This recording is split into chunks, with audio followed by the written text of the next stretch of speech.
कहानी की शुरुआत कोर्ट के बाहर से होती है, जहां डिवोर्स का फाइनल फैसला सुनाया जा चुका है और पारोदी व पोल्टू का रिश्ता कानूनी तौर पर खत्म हो गया है। कोर्ट के बाहर लोगों की भीड़ और शोर है, लेकिन पारोदी बेहद शांत खड़ी है।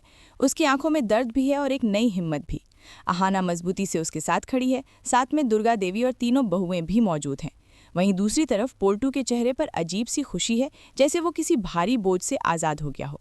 तभी ठाकुर जी गुस्से से भरी हुई सबके सामने अहाना की तरफ उंगली उठाकर कहती हैं कि देख लिया सबने, ये लड़की ही इस घर की बर्बादी की वजह है। पारो और पोल्टू ने फिर भी 9 साल निभा लिया, लेकिन अहाना ने एक झटके में हमारा घर तोड़ दिया। आसपास खड़े लोग रुक जाते हैं और सबकी नज़र अहाना पर टिक जाती है।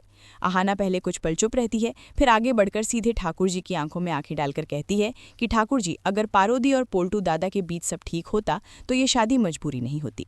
वो साफ और बेझिझक बोलती है कि पोल्टू कभी अच्छे पति नहीं रहे और आप कभी अच्छी सास नहीं बन पाई।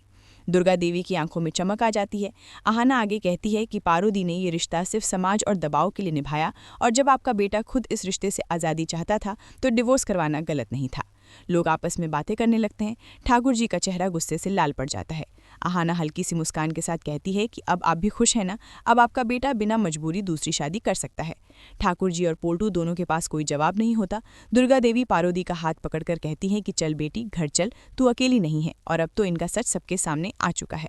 अगले दिन पोल्टू की दूसरी शादी के बाद नई दुल्हन पुजारिणी घर में कदम रखती है।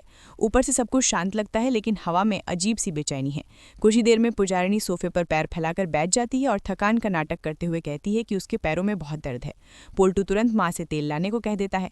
ठाकुर जी चौंकती है, फिर बिना कुछ कहे तेल लाने चली जाती हैं। पुजारिणी साफ कह देती है कि उससे घर का कोई काम नहीं होगा, डॉक्टर ने मना किया है। पोल्टू बस हाँ में हाँ मिलाता रहता है। ठाकुर जी किचन से लेकर झाड़ू पोछा तक सब काम खुद करने लगती हैं।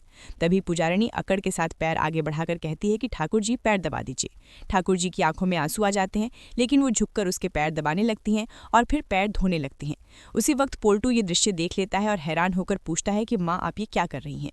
ठाकुर जी कुछ बोल नहीं पाती, हाथ कांप रहे होते हैं। पुजारिणी अकड़ के साथ कहती है कि आपकी माँ खुद करना चाहती हैं, उन्हें पता है मेरे पैरों में कितना दर्द है। पोल्टू बिल्कुल चुप रह जाता है। दूर से दुर्गा देवी, अहाना और तीनों बहुएं ये सब देख रही होती हैं और उनके चेहरों पर सुकून और संतोष साफ झलकता है।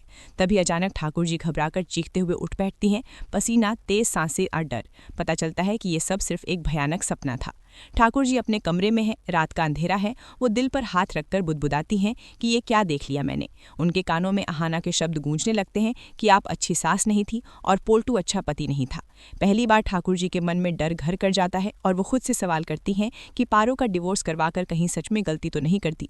दोस्तों, कहानी अब और भी ज्यादा खतरनाक मोड़ लेने वाली है। क्या ठाकुर जी का ये सपना सच बनने वाला है? क्या पुजारिणी सच में इस घर पर राज करेगी और क्या पोल्टू को अपनी गलतियों का एहसास होगा?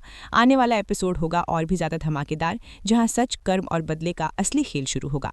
ऐसी ही जबरदस्त और सस्पेंस से भरी कहानियों के लिए हमारे चैनल ड्रामा राज को लाइक, शेयर और सब्सक्राइब जरूर